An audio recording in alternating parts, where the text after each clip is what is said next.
Evangelio de nuestro Señor Jesucristo según San Marcos. Gloria a ti, Señor.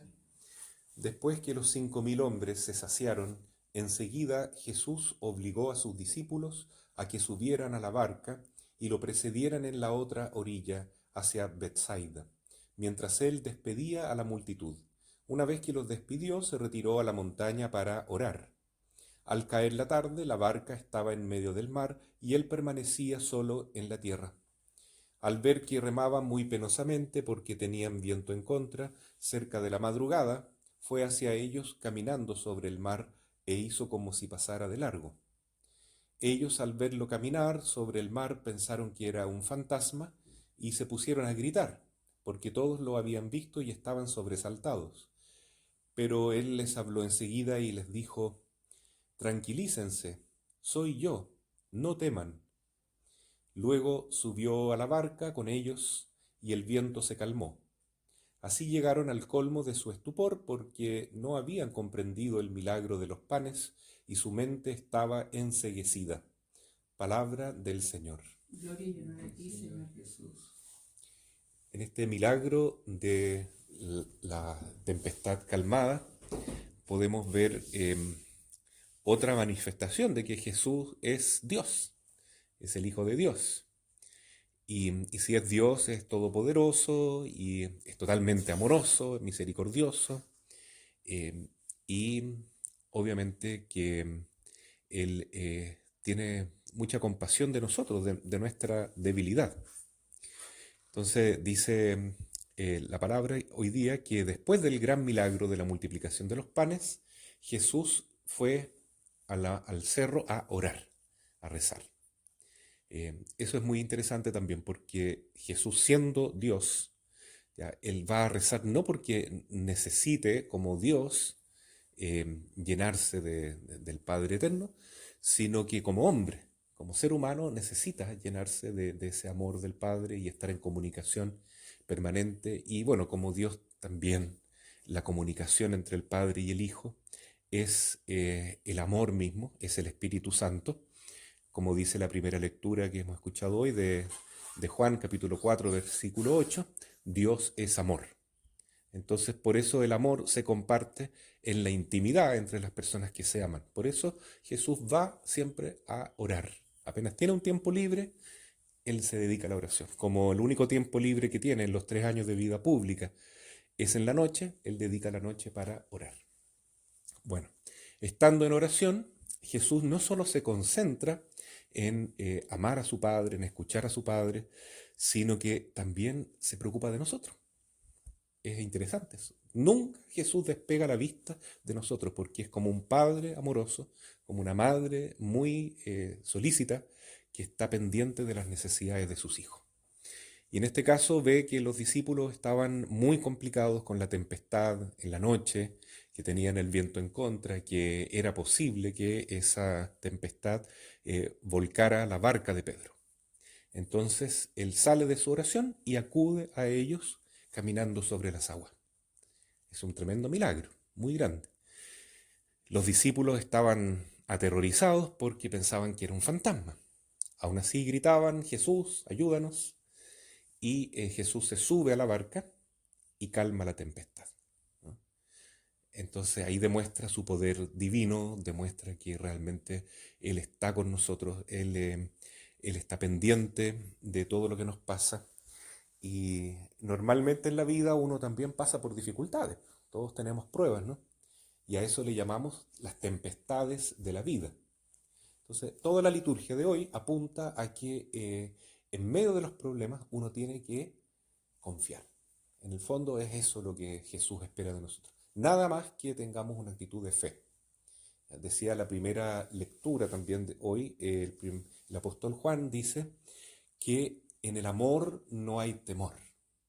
Quiere decir que si uno tiene amor, ¿y qué es lo que es el amor? Es el Espíritu Santo, pues la vida de Dios en nosotros.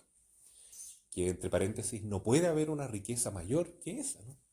Uno puede esperar la mejor herencia del mundo, pero eso no es nada, es basura, comparado con estar con Dios, con la gracia de Dios, porque esa es una riqueza eterna que dura para siempre. y que realmente colma el deseo de felicidad que tiene el ser humano.